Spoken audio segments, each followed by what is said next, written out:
This conference will now be recorded. So, good afternoon, everyone, and welcome back to a fresh new session on market risk modeling.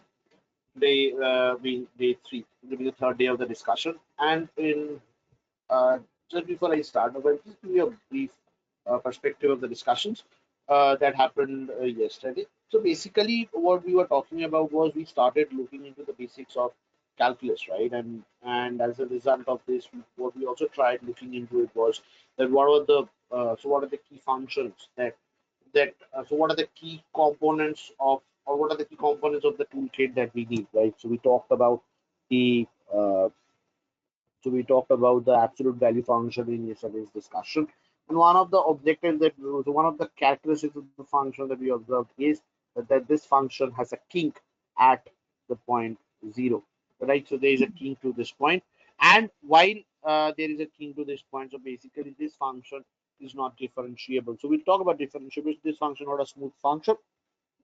It is unlikely that any price or any distribution will follow any of these will follow an absolute or can be summarized by an absolute function. But one of the important points to note over here is that as we talk about these so as we talk about these functions, so this absolute function is very useful for capturing relative changes in the prices, or let's say we're trying to predict the accuracy of the models and so on. So that from that perspective, these functions become extremely useful. So the absolute value function, whenever you want to find out the absolute percentage changes, absolute changes in the returns, kind of return volatility and so on. So basically, when you're looking into to study absolute changes, let's say the absolute changes in the actual versus the predicted value. So that's where this absolute function will be or will become a useful function.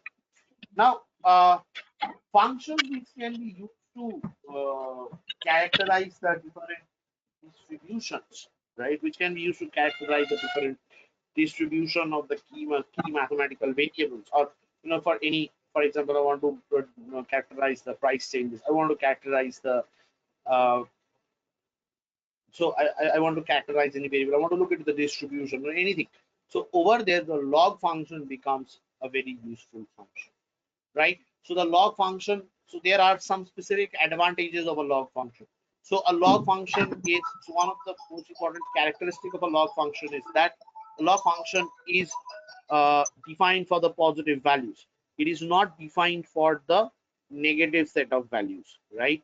So for negative values or for zero, the log function is undefined, and we generally look into this. So now the question that comes over here is, so we stopped at the definition of the log function. So let us try to explore the log function a little bit more. Like why is it that log functions are looked into? So why do we all so what are the basic advantages of log function? Now when I talk about the log function over here, I'll talk about the log to the base 10, right? So that is something that we will be talking about.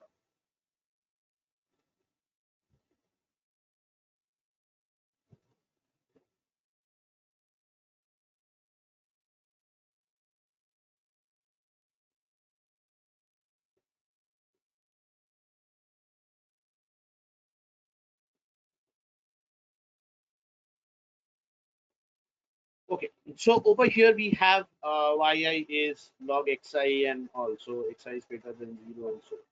So over here we defined the log function, right? So and when we talk about log, we'll always be talking about log base 10. So let us first of all let us see how is it that this log function comes into play. Where where is it that a logarithmic function becomes important? How do I define this, right? So that's something that we would want to talk about, right? So let's start. So one of the biggest advantage that a logarithmic function has, one of the biggest advantage, one of the biggest advantage that a logarithmic function will have for me is that it helps me smooth down the fluctuations in the data, right? So basically, if I think about it from a mathematical perspective, so let's say I have a value between uh, 100 to 1000, and there are certain fluctuations. The moment I do a log transformation, everything gets so let's say with 10 to 100. Now the moment I do a log transformation, everything, all the figures come between 1 to 2. So it just reduces the figure. So log transformations helps us smooth down the fluctuations in any data set. So if it's be derivatives or be whatever, so whenever you are dealing with a whenever you are dealing with a series, or a time series data, or you're trying to predict the series which is which is a risky, or which has certain extent of volatility to it, it is there that this log function becomes very useful function, right? So that's one. Now the second thing that log function comes in is that log helps us very easily define. A log function helps us define so log functions help us define percentage changes very easily. So over here, let us put down the advantages. The log function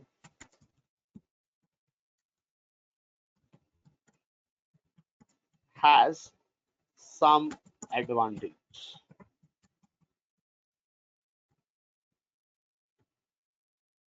Number one, first, the log function helps us in smoothing down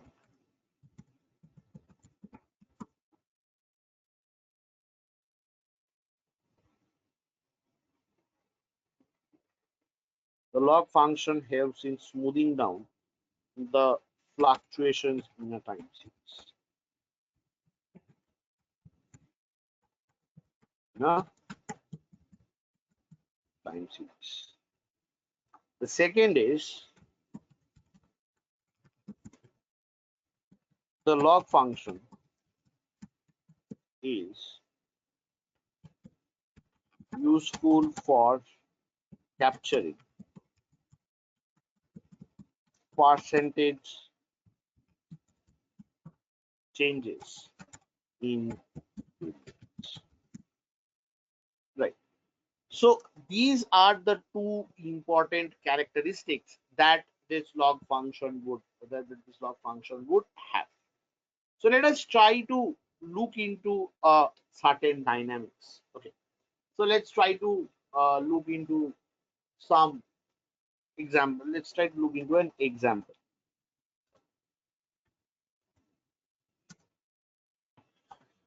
Okay. Let PT be the price of an asset, the price of an asset at time t. Right. So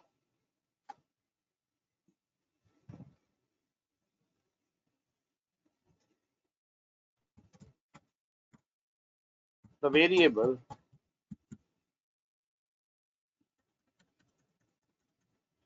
time t, which generates a certain time series variable, it generates a time series variable over the time period, a time series over the time period.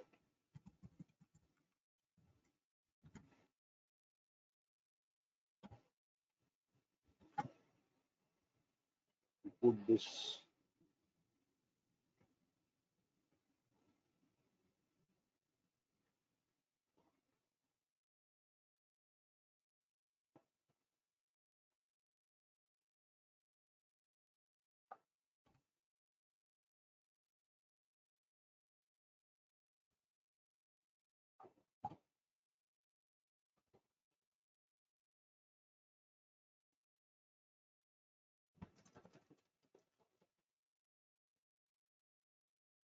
time period t equals to 0, 1, 2, dot, dot, dot, dot, dot, t.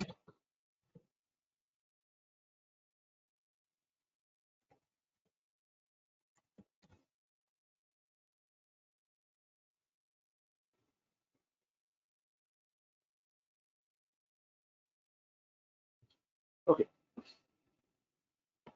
So over here, what I'm saying is let PT be the price of an asset which generates the time series. So basically, for P0 at t equal to 0, the price is P0, then it is P1, P2, like this. It goes on. So you have a price series. So you have a whole time series of prices, right? Now over here, so basically, if I am trying to predict the price, right?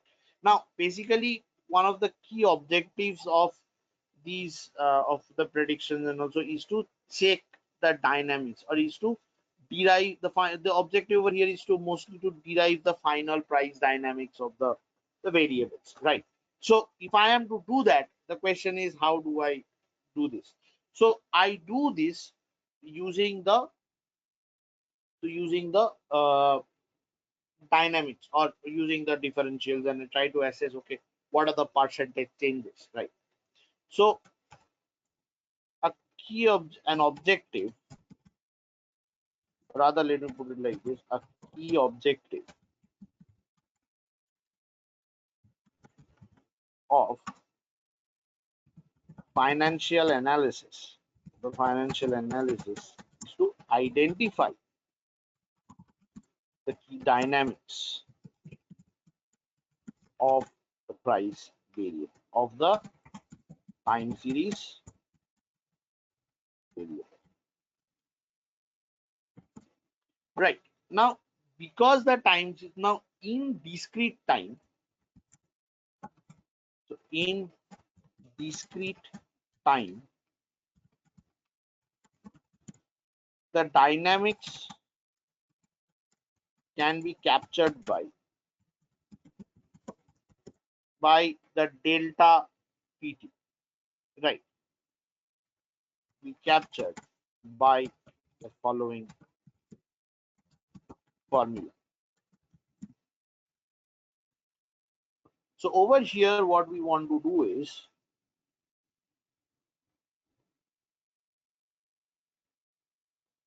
we have delta pt.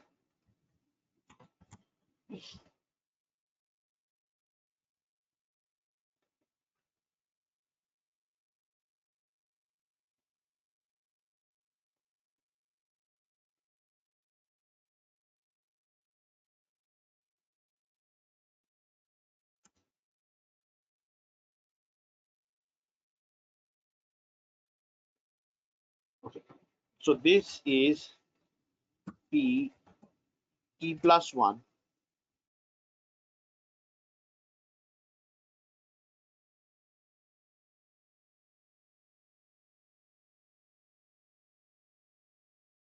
this is pt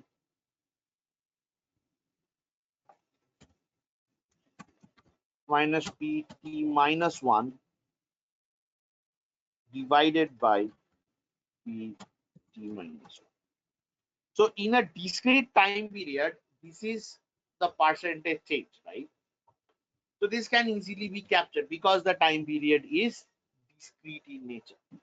Now, on the other hand, if the time period was continuous, then this would not have been possible, right? So over there, what we would need to understand is, how is it that the price of the asset is changing with respect to time, right? So in that particular case, to specify the prices, so instead of estimating the price, the price trajectory, what I would try to do is, I would try to predict or I would try to make the log of the price series to be more so to be the target variable, right? So over here,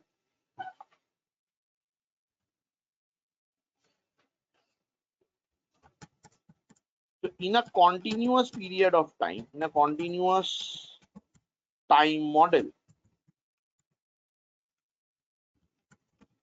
where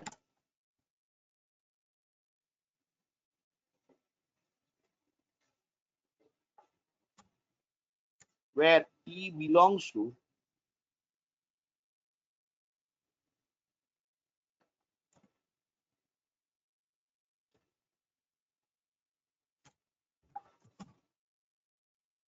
0 to t. To calculate the sorry to calculate the dynamics, the price dynamics, right? The price function for the price must be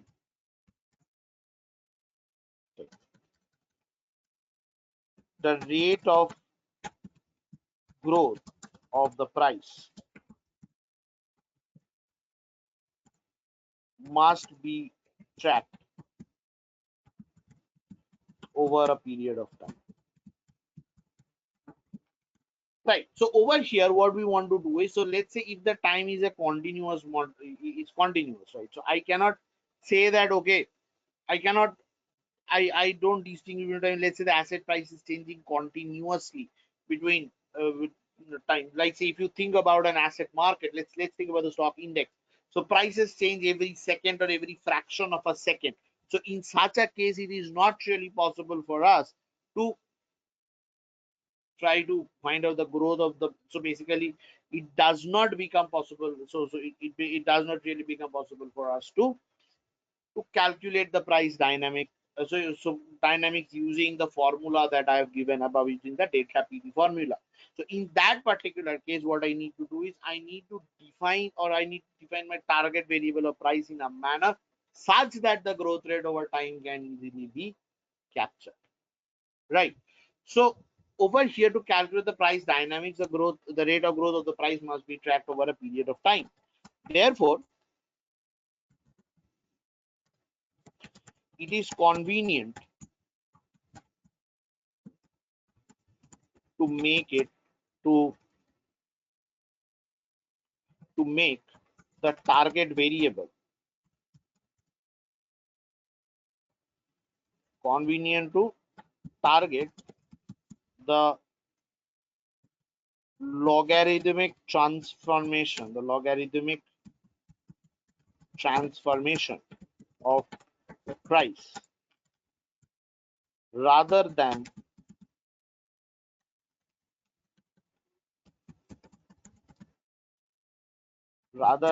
the level value of the asset price, of the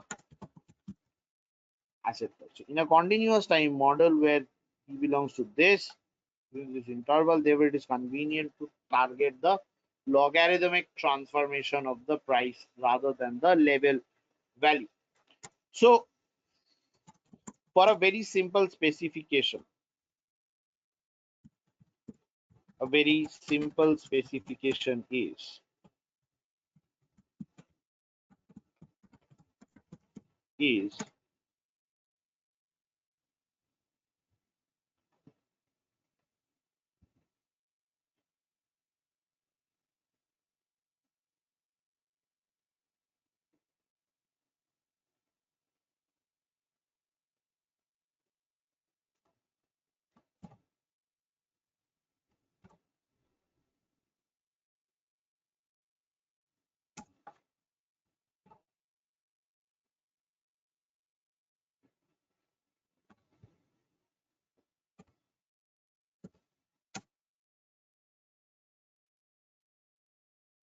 okay. So over here, what we are trying to do is we are saying that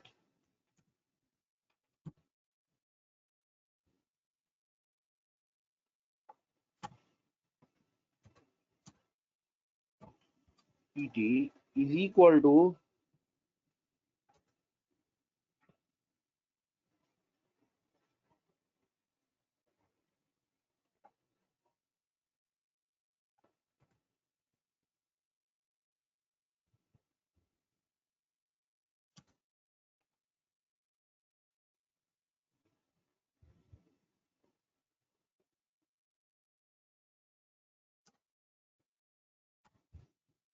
log PT.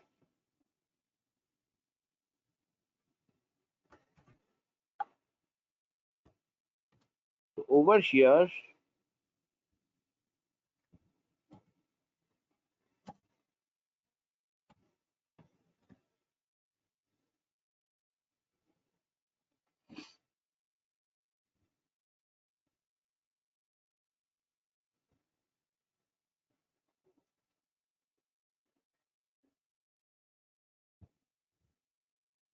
so the PT is the log of the price.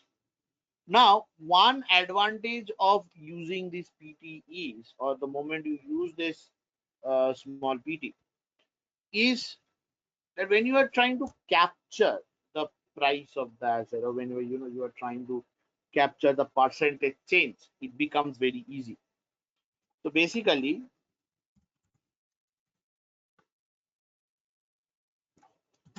so to capture the percentage change in the price,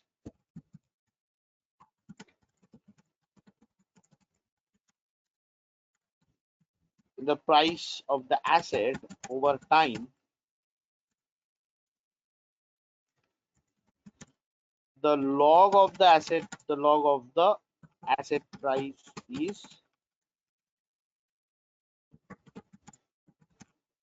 so basically over here what I'm trying to do is I'm trying to differentiate the log of the price with respect to the asset price. So the log of the asset price is differentiated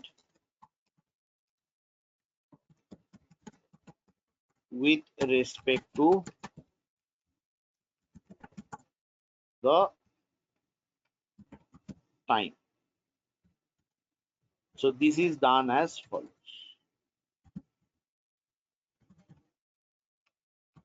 So this is done as follows. So how do you do that? So now what I say is that there is a very simple equation, or there is a very simple formula to do this. So I'll not go through any derivative. Right? Now, what is this derivative differentiation? The concept of this derivative, or what is this concept of the dynamics?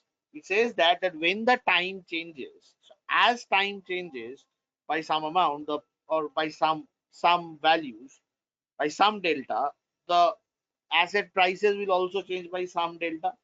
Now, if the time changes by 1 unit, what is the corresponding rate of change of the asset price, right? So that is something, or that is precisely what we call the asset prices, right? So that is what we call the derivative, or that is what we call the dynamics, right? So we will try to frame this concept, like what is the advantage, the key advantage of this. This is so. What is the key advantage of this asset? So basically, it says that if we'll do this intuitively, right? It says that if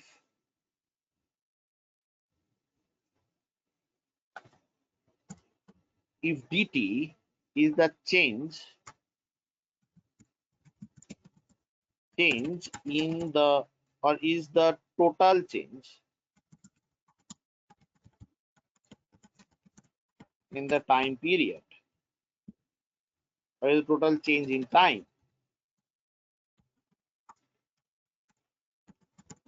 the corresponding total change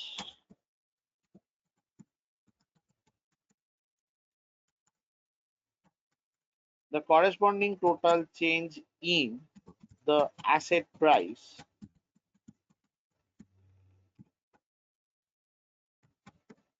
will be, this is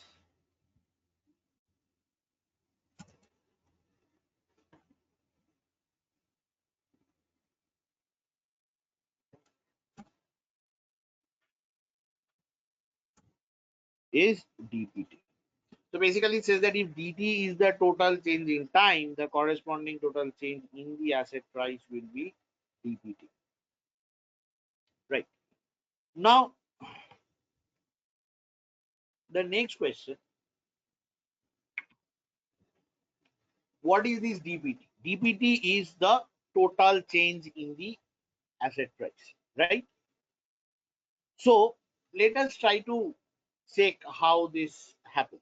Right? So what is the total change in this DPT? How would that happen?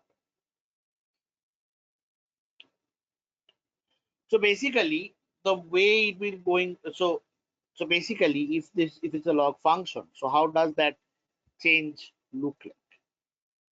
So the change over here looks like, so it says that if the time changes by 1 unit, if time changes by 1 unit, the corresponding change, the corresponding total change in the asset price will be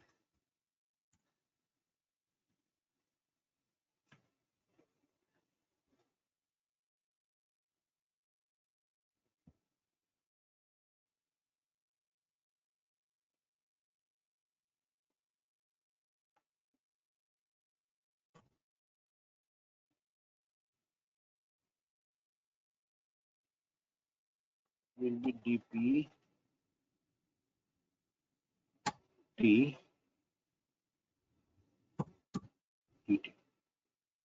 So this will be the total change in the price of the asset if the time was to change by 1 unit. So it is dpt. So what is the total change in the asset price? Now this is the log function, right? So now if we differentiate a log function, we get 1 by pt, right? So this shows the following. So it shows,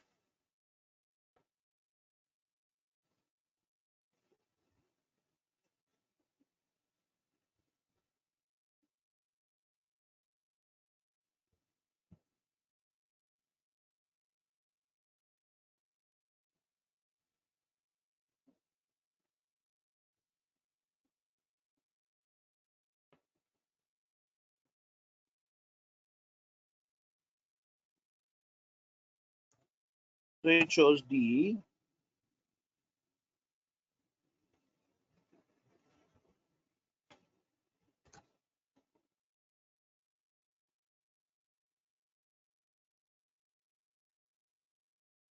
so it shows dpt.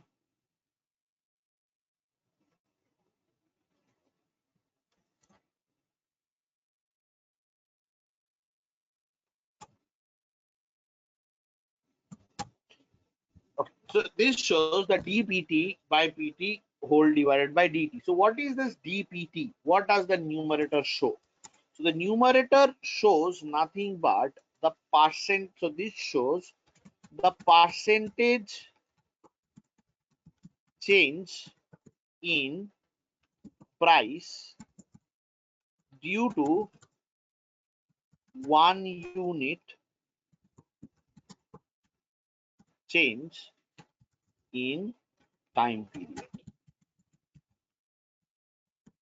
So this is what, so basically this is what your, or so this is what the percentage changes, or so basically as I was saying, right? So this shows the percentage by which the prices have changed. So basically if I'm trying to capture or predict the log of the values rather than any uh, just rather than just the level values, I can actually capture, or if I'm doing a derivative of it, or when I'm trying to look into the dynamics, I can actually capture the percentage log. So I can actually capture the percentage change in the price, right? So this is why, also this is why it is always easier, or it's very easy to, or this is why the log specification is used for most of the variables. So even when you are trying to do any stationarity analysis or something, so and we have a price variable, the easiest way out is to do a log transformation. The moment you do a log transformation, that part of the story is sorted. And what you have over here is the percentage. So what you have over here is the, so what you can do over here, you can actually capture the percentage change in the price of the asset. So that's the way you can actually identify, or so that's the way you can or you can create or study your the dynamics of the major asset price variables. So over here, I'm saying an asset price.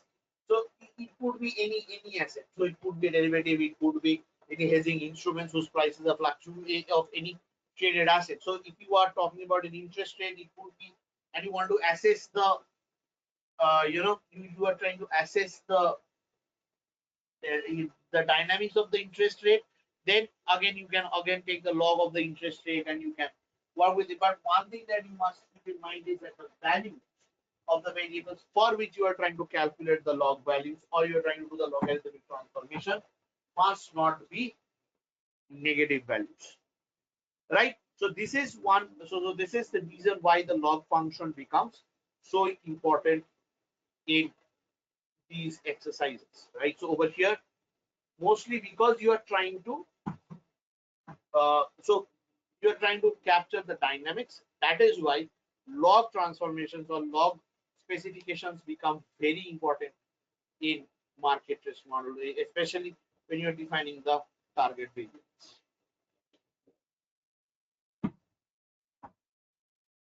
Clear? Any questions up to this point on the log function? So then we move on to simulate the log function.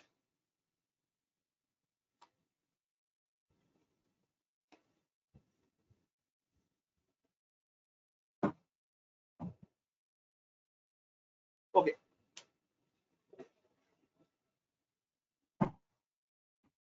fine. So then let's move on. Let's see how this so how is it that this log function is simulated, right? So how would the log functions look like? So this is we'll use the same set of figures, right? We had used the modulus function. So now we'll use the log function and we'll see how this log function is created and how this log function looks like.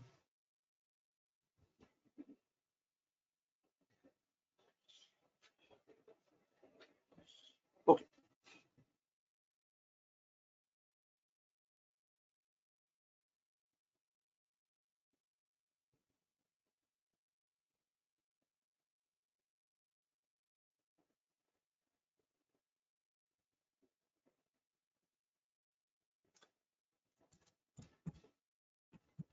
Using the absolute function.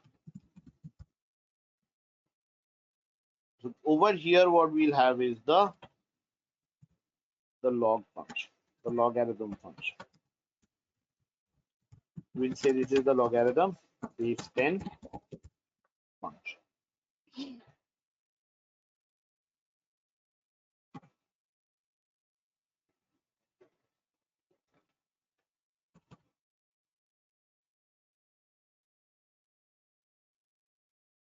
Which is the log 10. Now over here, what I'll do is I'll introduce an if error.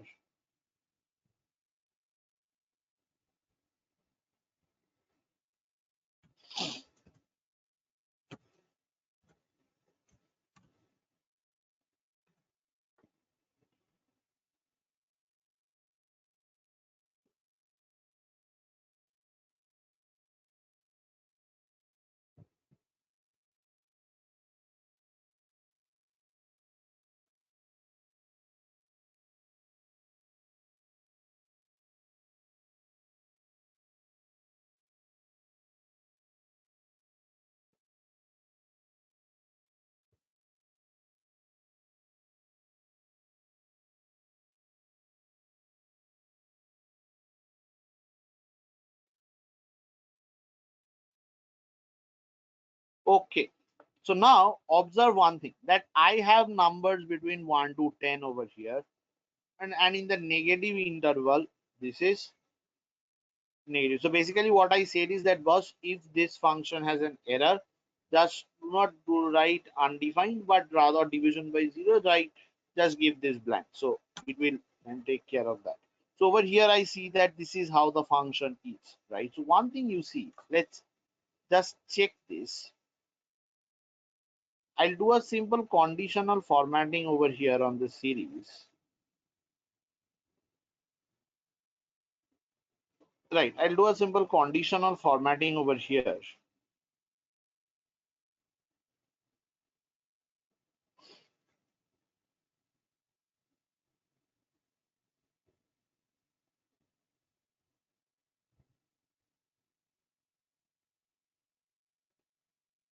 Okay, so now observe that over here the rate at which it is growing. Just observe this rate.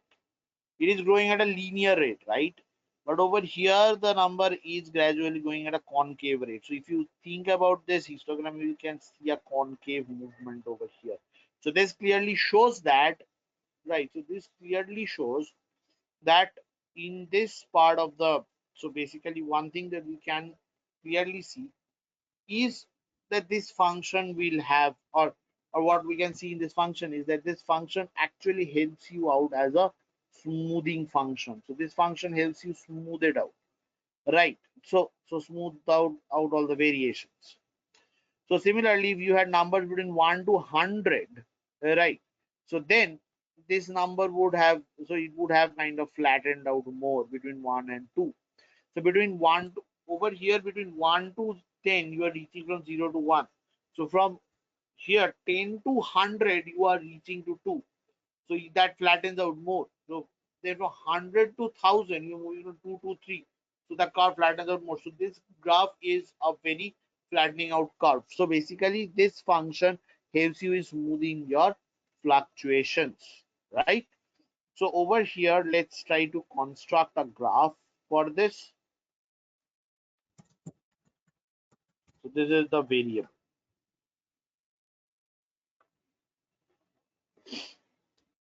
So I will plot this function over here. So I will go to insert.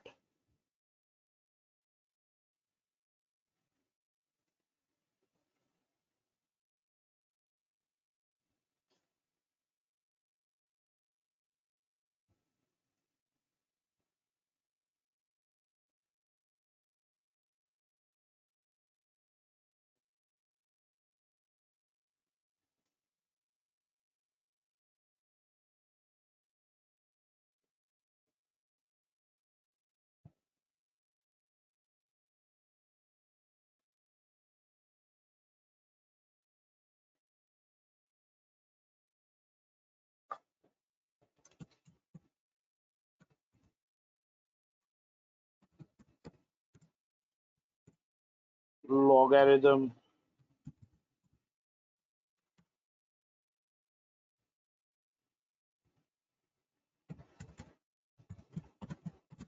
the variable is.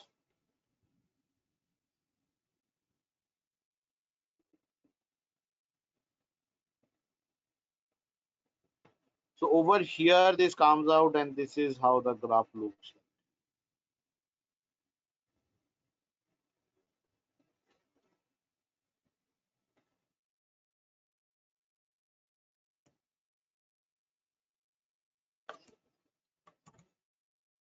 So I'll put this over here.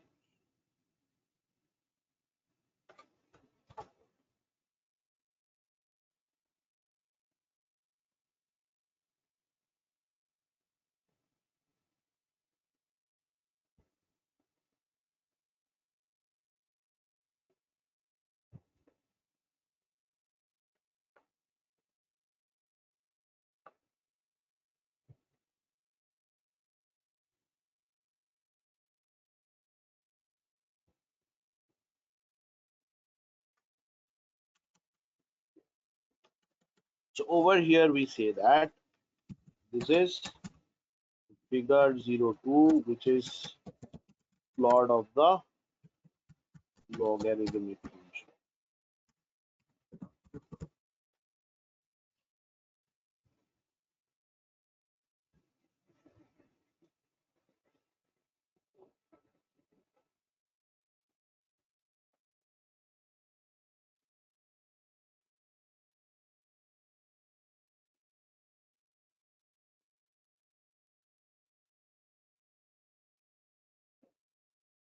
Okay, so just let me.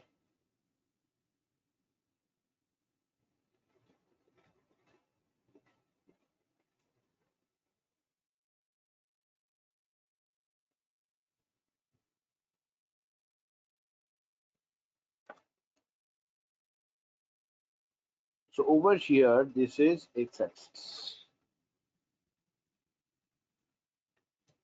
This is the x-axis.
Okay, so over here, what we have is we have the logarithmic plot. So just observe this log function. So up to 1, it remains 0, and from there onwards, it becomes 1. I mean, it there because from there onwards, it gradually increases and then it gradually flattens out, right? So this is how your typical log function would look like. And uh, and one of the ideas, so one of the most important objectives that we generally talk about over here is that when we are talking about the logarithm, so when we are kind of trying to discuss, trying to explain this function, so what is most important is to understand how exactly is this that this function will be depending, so how is it that it would this function would be on, like what impact would it be having on the variables, right? So we'll talk about that part as well. We'll come to that how or how is it that this model specification would help, or how is it that it would help in the model specifications in this,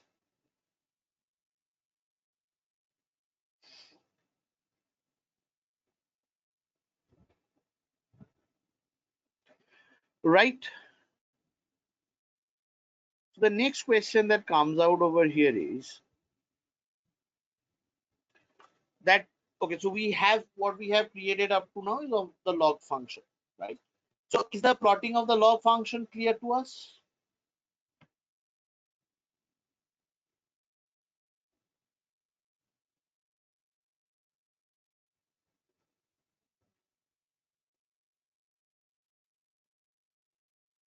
Okay.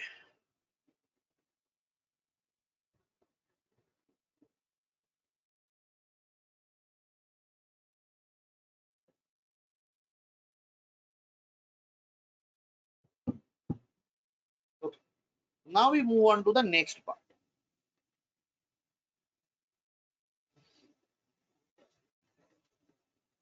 the third function, which is the exponential function.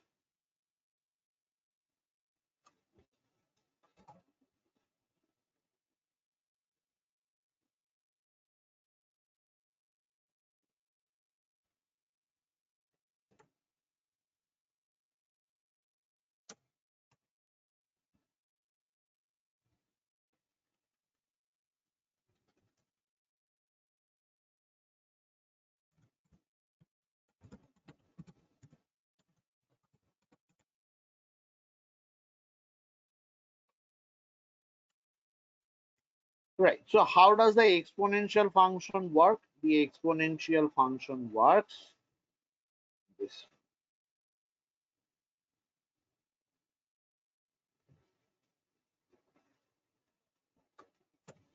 It's e to the power of x.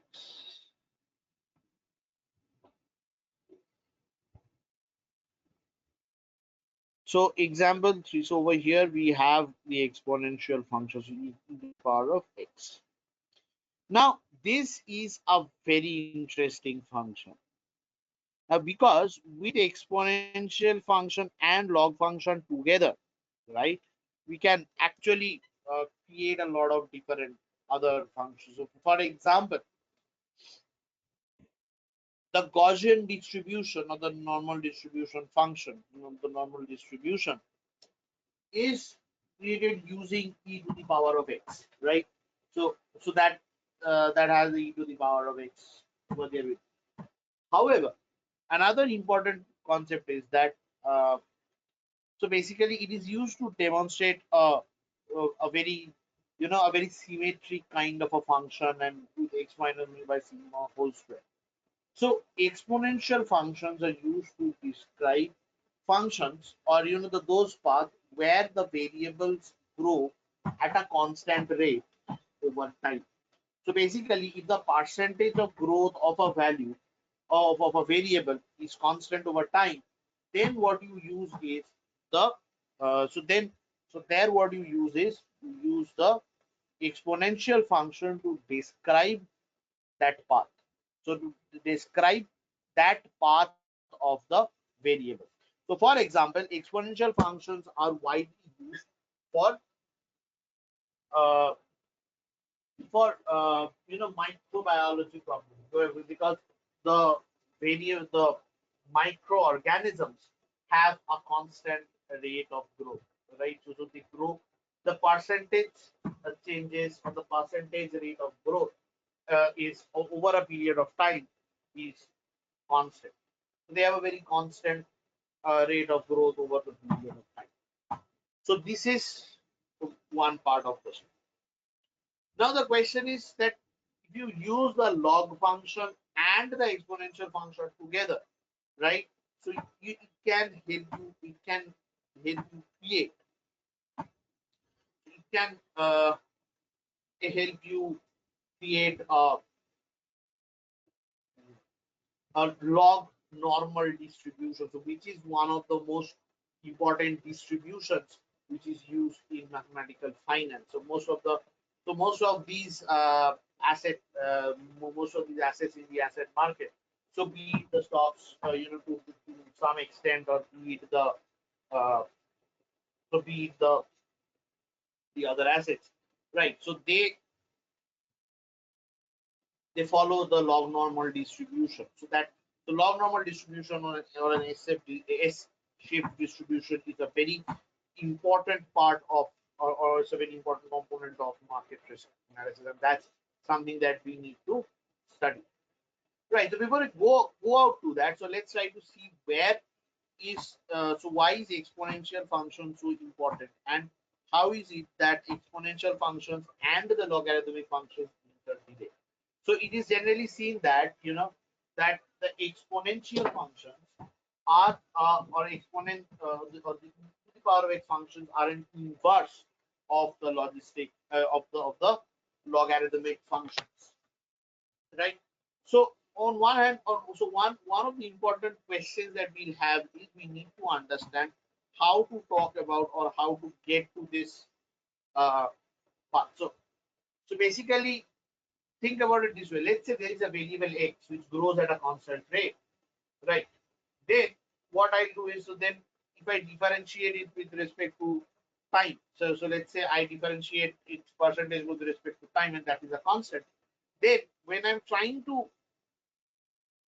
calculate this back, so when I try to calculate it back, you will see that the path that that variable follows. So let's say over so in the above example we used the example this example of log pt, right? So over here you're seeing I've talked about PT's it's log PT. So therefore, if I do so if I want to find what is PT, so PT is nothing but e to the power of something. So it follows an exponential path. So variables which follows an exponential path have a constant growth rate, right? And if the growth path or if the growth dynamic is exponential in nature, what it means is that the path of the variable is mildly explosive, or that variable is not growing more than exponentially, or as we call it, hyperbolical, right? So from this growth rate, from the type of the pattern that the growth rate follows, right? We what we'll try to do is we'll try to find out, or we can actually create that asset path which shows that, so which shows whether the which helps us calculate the path of the asset. So similarly, this kind of a relationship, so these two functions become extremely important because of two reasons. Number one, log this logarithmic and exponential relationship is explored in the Black-Scholes modern model. It's explored in the BSM model and in the Ito's lemma. So, so the entire proof of that Ito's lemma, from where you are deriving that asset path, is or the path of that price of that asset. So that entire Ito's lemma part is a very critical part of the Black-Scholes model, and that's where these two functions become very important, right? So therefore, so let's try to look into the exponential function, and let's try to go a bit more deep into this function, right? Because we need to understand this function. Okay,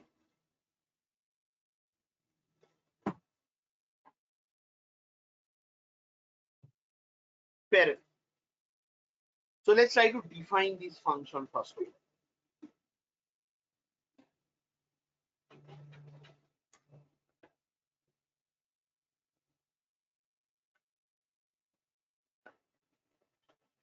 Okay, so just what I'll do is I'll copy this part from here.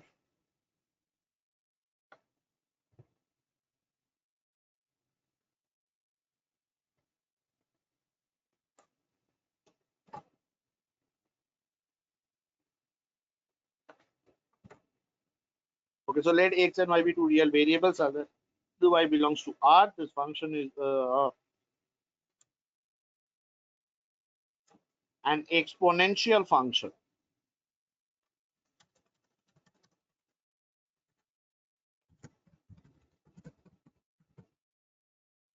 Exponential function f of x to y is a rule such that for each xi belongs to x and yi belongs to y, the following is the rule.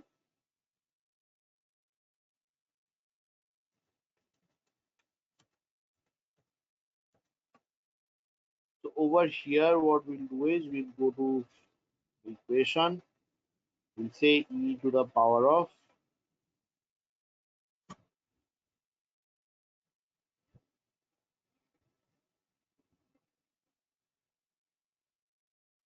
so what we'll say is e to the power of x.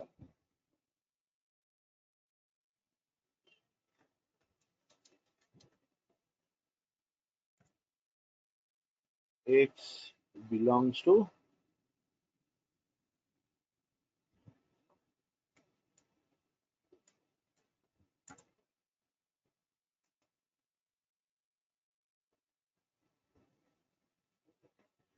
x belongs to R.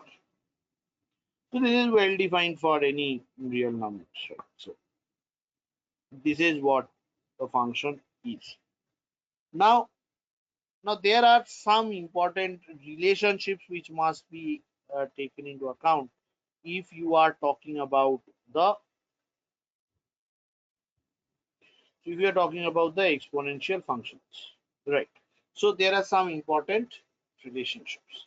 But before we go into the relationships, let's try to assess how this exponential function would kind of look like,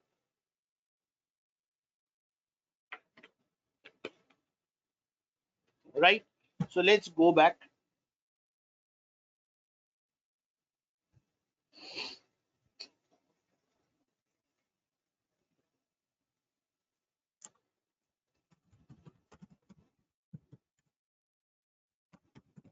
The exponential function.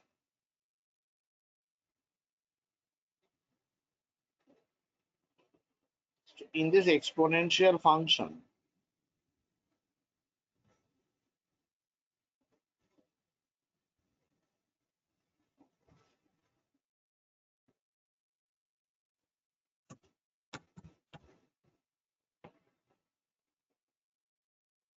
so the exponential function over here is something like this.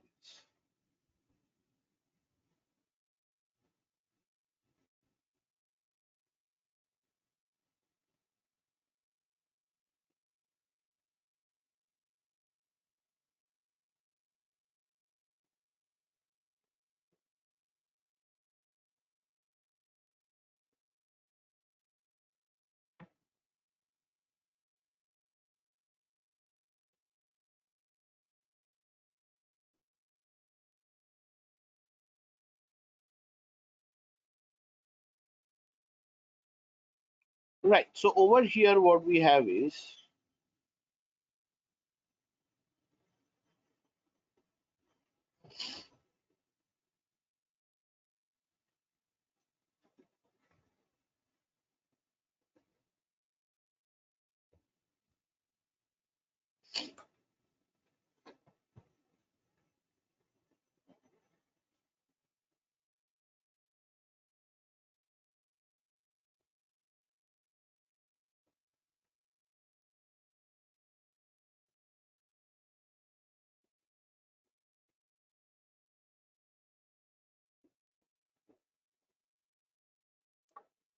okay.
Okay.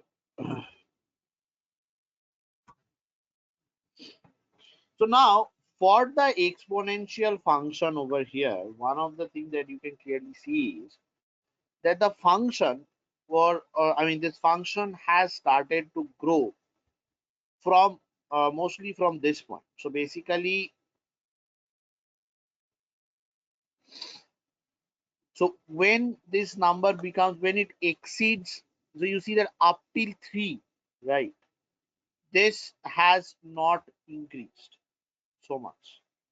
So between 2 to 3, the function more or less remains like that. But from 4 onwards, right, this function has started increasing in an explosive manner. So which shows that for an exponential function within a limit, the function behaves more or less stably. But after, like, once the account has, once it has started going up, right? So once it has kind of started,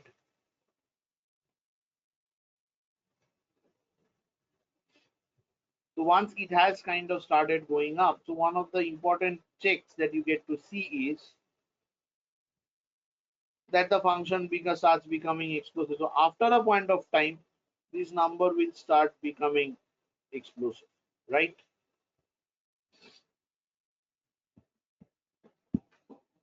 So this is how an exponential function typically looks like. So one thing you can see is that this function tends to have highly non-linear properties. Right? So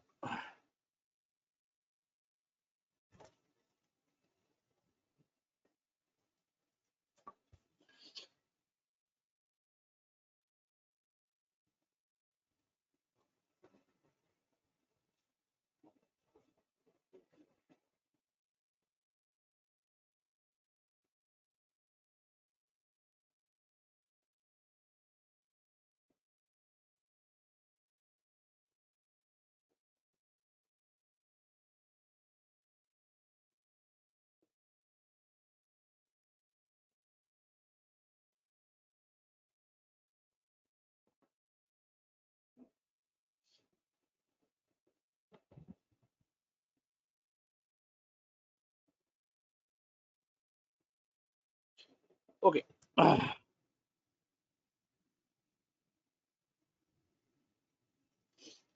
So one of the important one of the important observation that I would make from this exercise is that if you are to model a nonlinear function, now I think this is no new revelation though, but it's a very basic thing that if you have to model some of of a if you need to or if you want to model a nonlinear function, then what you need to do is the easiest way to do that is to use an exponential function, or have a behavior inbuilt which is which is representative of an exponential function, right? So that's something that we need to look into.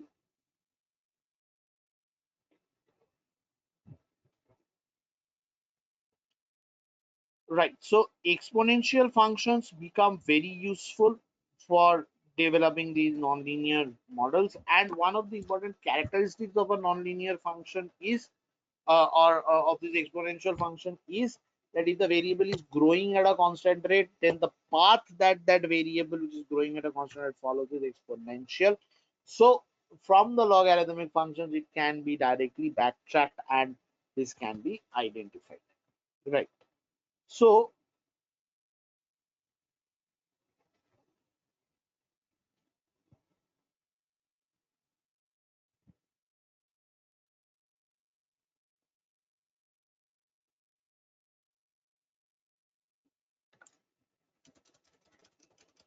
So this is the y-axis. This is the x-axis.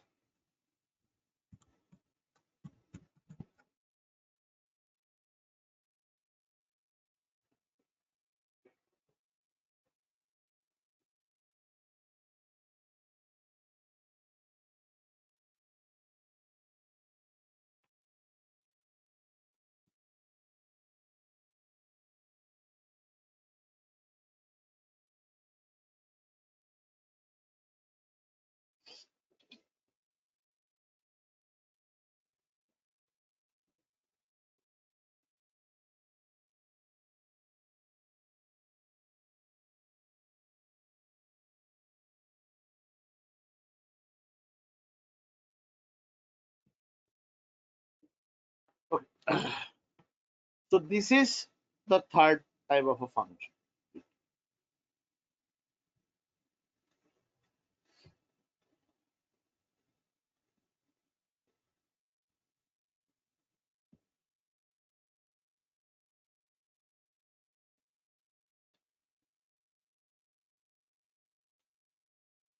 Right. So is this plot of the function clear to us?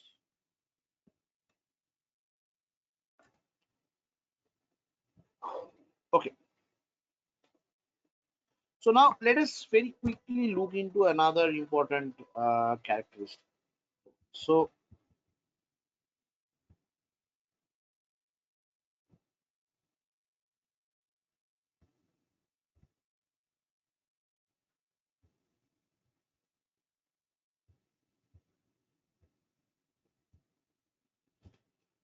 okay.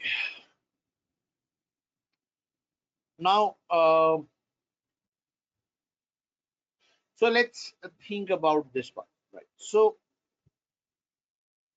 how do I define this, or so over here I want to talk about the relationship between the log functions and this exponential function, right? So there are a few points that we would like to know.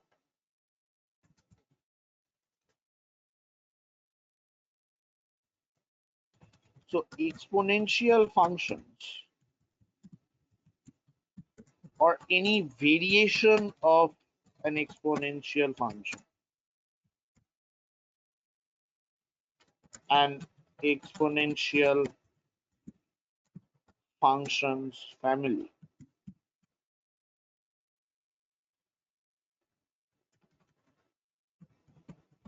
of functions are extremely useful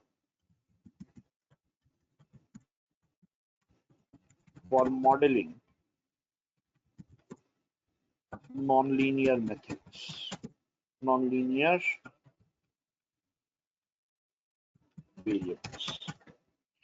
So basically what I'm trying to tell you over here is that this is one of the functions which will always become handy, right? So you have an exponential function, you're doing that exponential plot and so on. So the exponential functions of any variable or the exponential family of functions actually used for modeling nonlinear variables. Now for sufficiently large values of the independent variable, the exponential function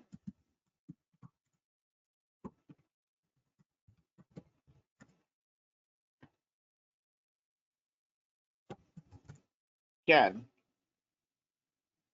develop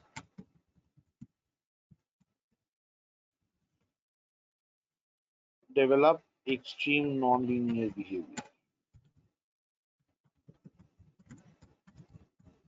behavior and hence becomes important in the domain of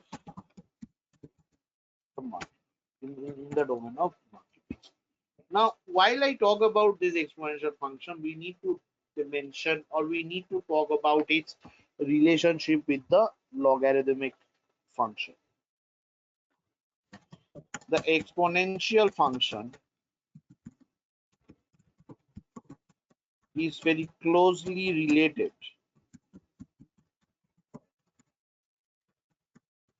to the logarithmic functions.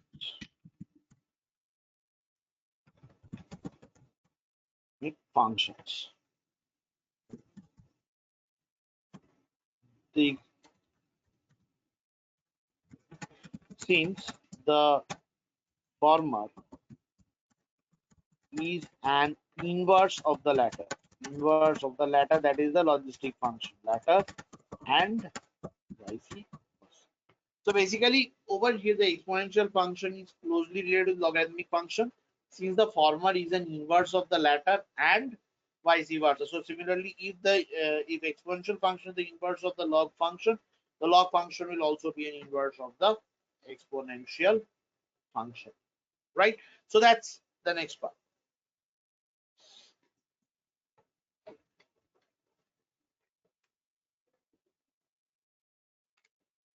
Now, what I mean by it, to very simply understand. So let's say I have said that the log of 1 is 0, right? Therefore, the so if I want to obtain back that value 1, so e to the power of, so log 1 has 0.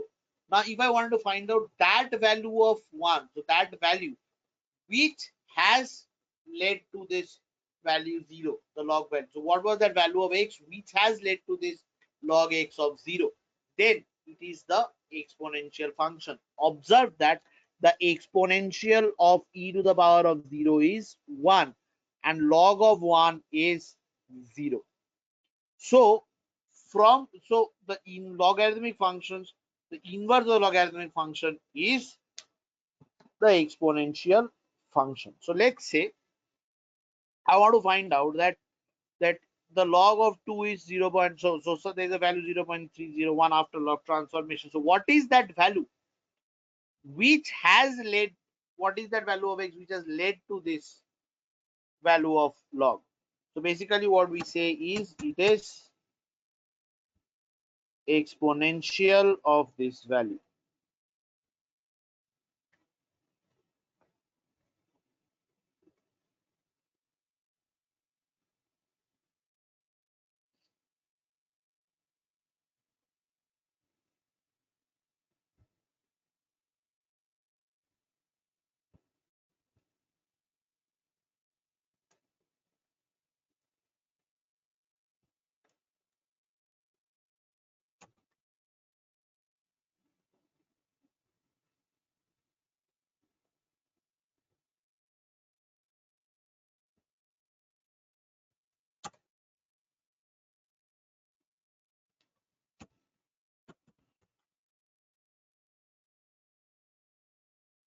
So the log of 2 is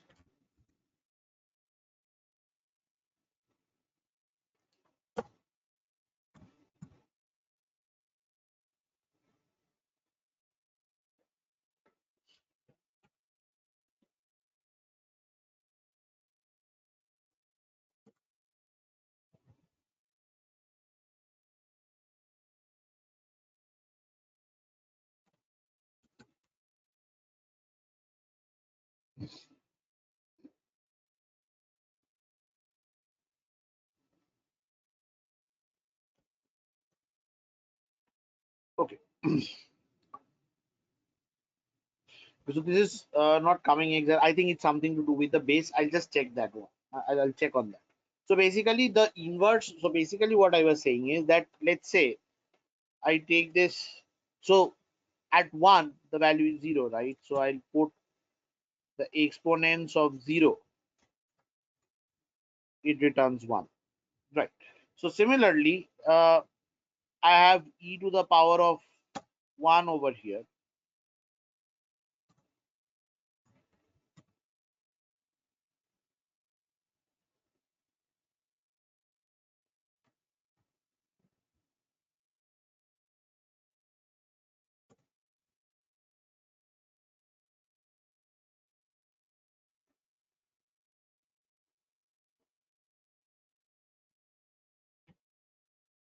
Okay.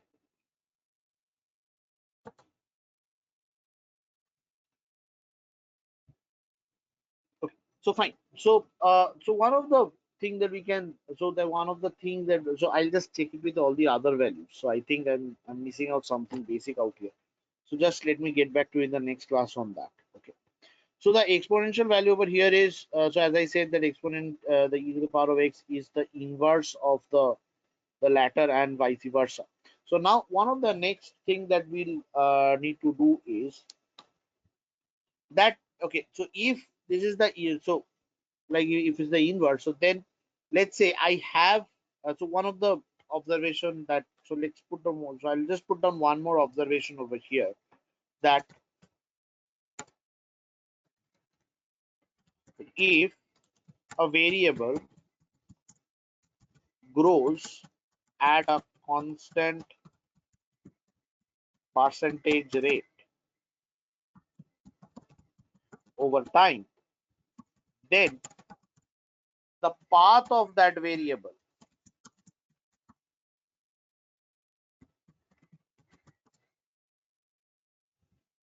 so that the path of that variable is exponential.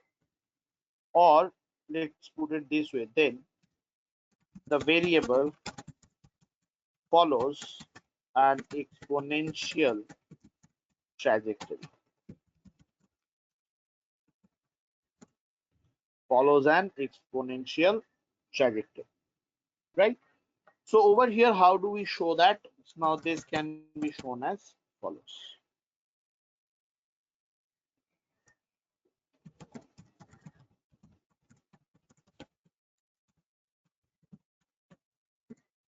So this can be shown as follows. So let's say I have this percentage growth rate, right?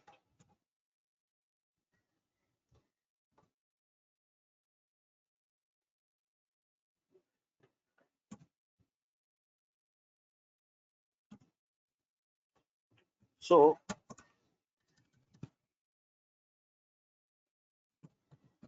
suppose the growth rate of an asset price is constant over a continuous period of time. So the asset price is growing at a constant rate, right? It's continuous over a continuous interval of time.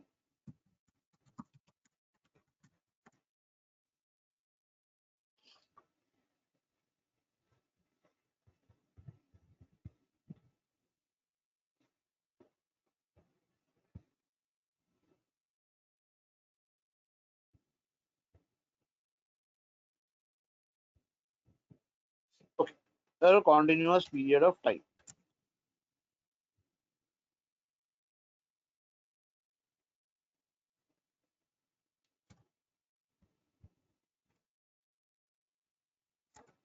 Right. So let's say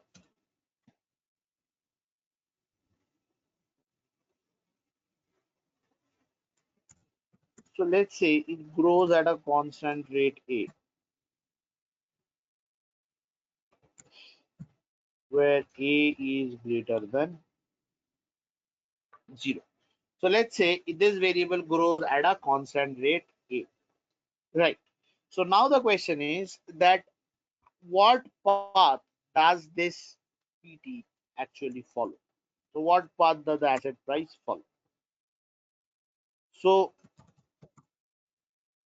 so the path of the asset, the path of the variable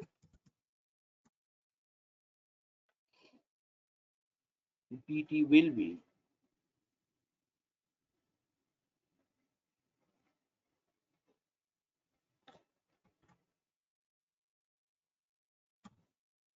the path of the variable PT will be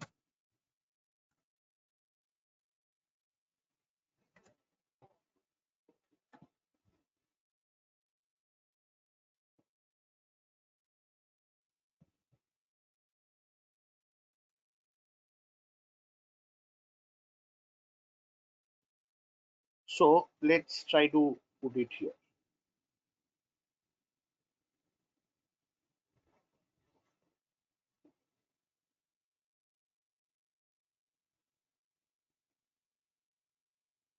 So this is D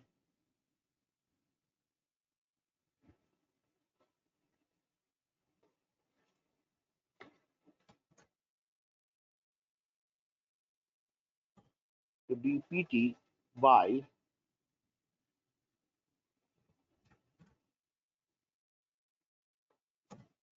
dpt by pt, which is equal to dot dt, right? So now over here, the next thing that we do over here is if we integrate this. So let's say I integrate this entire thing over a period, right? So then from there I'll get this as, if I integrate this as, I'll get this as log pt, and that will be some a pt dt, right? And then, or at, and then at plus c, and then when I take the log of the when I try to get to that p, I'll take the exponent of that, and then it will become e a to the power of t. Right. So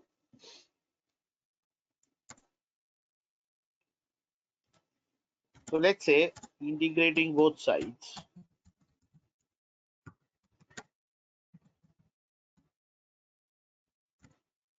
So integrating both sides, what you will get is, I'm not doing the integration manually over here because I presume, because I have two engineers, I presume integration is like was a bread and butter at a point of time, right? So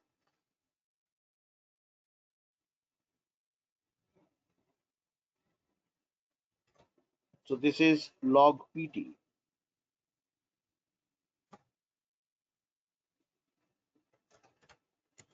is equal to,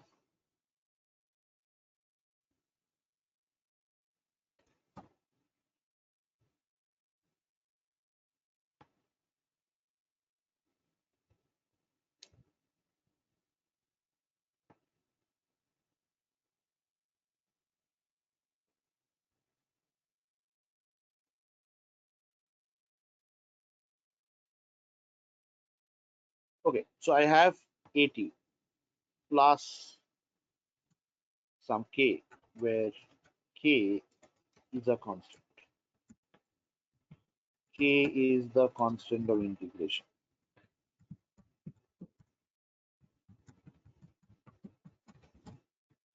right? So over here, so integrating both sides, this is what we get.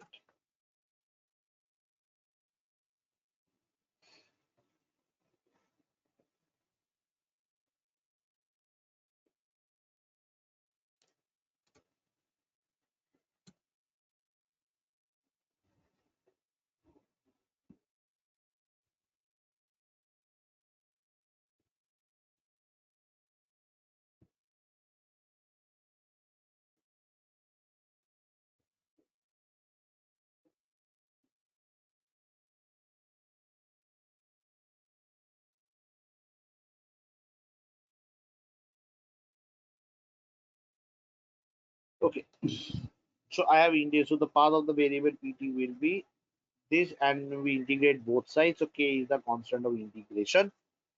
Now to reach to the path of that,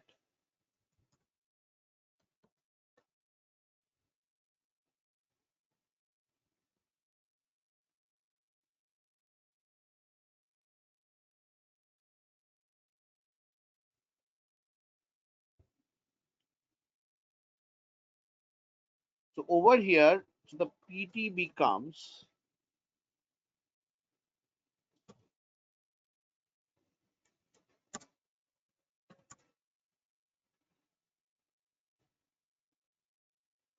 so this is e to the power of at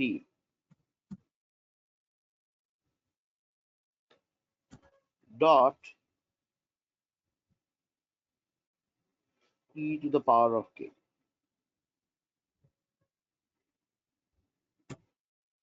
So e to the power of k.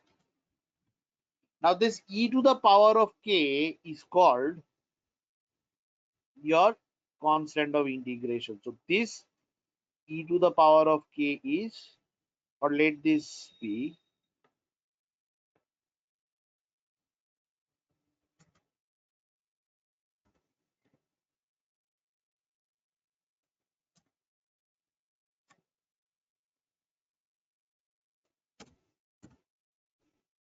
where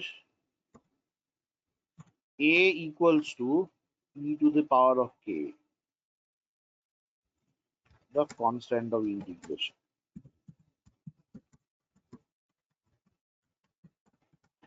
So this is the constant value, right?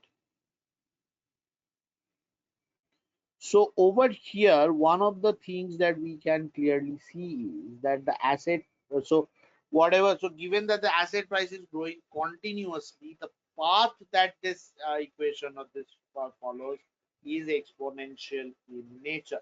So basically, exponential path. So if I say that the variable's path is exponential, it does not mean that. So it does not mean that there is some explosiveness or something around. All it means is that the asset grows at a constant rate throughout the time period. Now the challenges will happen, or you know, I mean, extreme non-linearity will appear for this function when the asset price starts growing non-exponent. I mean, when the asset price starts growing exponentially. So instead of a, the growth rate is e to the power of a. Then this asset price itself will be growing hyperbolically, right?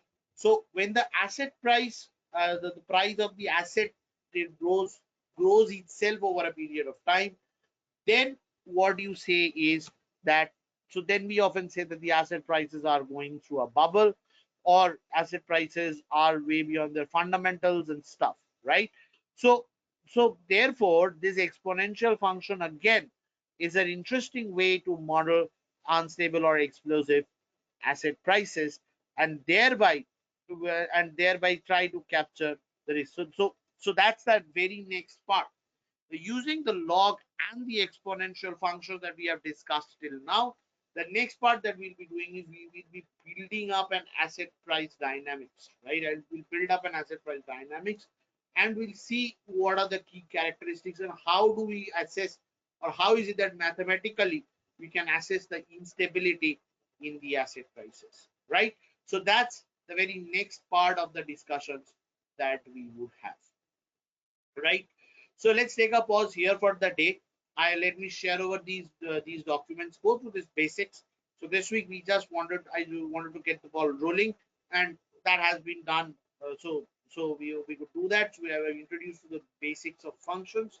We have explored a bit of the functions around, and now we'll see how to apply these functions in a real market risk scenario, in asset pricing, in derivative pricing, and what are the areas where this exponential and the logarithmic function would come to play, right? So we'll explore that. We'll explore the log normal distribution as well to some extent, and from there we'll move on to talk about one more function, which is the greatest integer and the sine function, SGN sine function. These are the two functions that we'll talk about, and from there we move into the next part of calculus, which is our limits and continuity.